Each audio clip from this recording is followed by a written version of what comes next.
Welcome back to the Eric Jockey Book Club, the Resolutions Book Club. And today we would like to get down to the second book of the year. First book of the year was Stealing Fire. Second book of the year is Native Son by Richard Wright.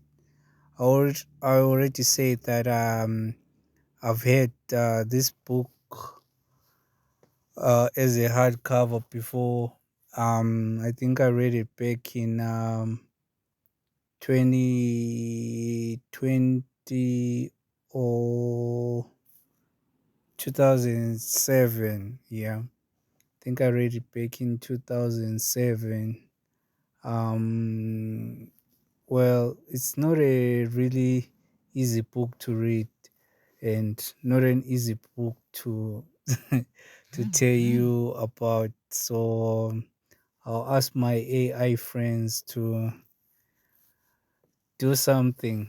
I'd like to give AI a try this year, just to see how the hybrid of AI and human is going to work in the future. We like to do a lot of experimenting on the Eric Jockey magazine. So yeah, we'll give it a try. We'll have AI narrate this book and tell you all about the native son. And I'll catch you later. Today we're talking about Native Son by Richard Wright. This is not a comfortable book, and it's not meant to be. Published in 1940, Native Son explores what happens when fear, racism, and poverty shape a person's entire life. The story follows Bigger Thomas, a 20-year-old black man living on the south side of Chicago in the 1930s. Bigger grows up poor, angry, and constantly afraid. He is watched, limited, and judged before he even speaks. Society already sees him as dangerous, and over time, he begins to see himself that way too.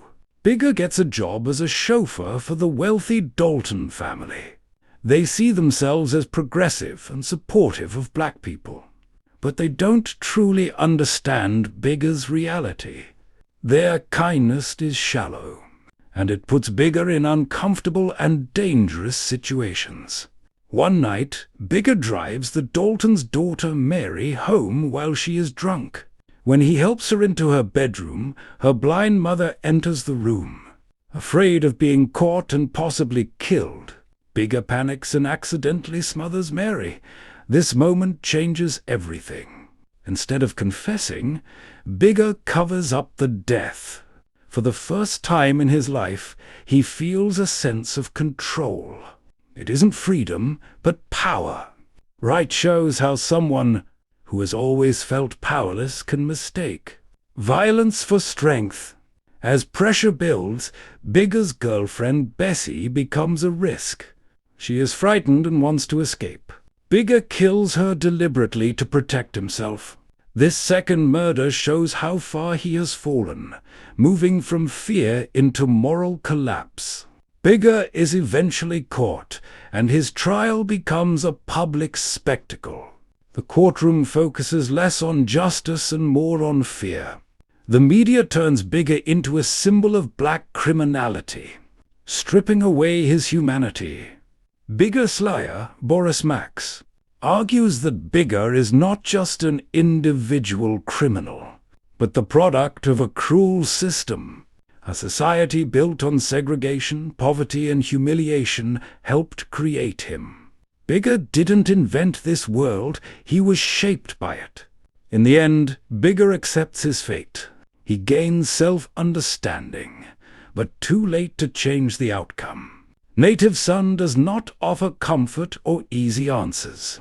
It forces us to face the consequences of ignoring injustice and denying people their humanity. That's it, ladies and gentlemen. Hope you enjoyed the book summary done out by our AI friend, giving it a try for the first time on Eric Jockey. Um, Hopefully, we'll catch you next month with another book summary. for especially for Valentine's Day. Hopefully, we can do something before the end of the first week of February. Something to do with communication.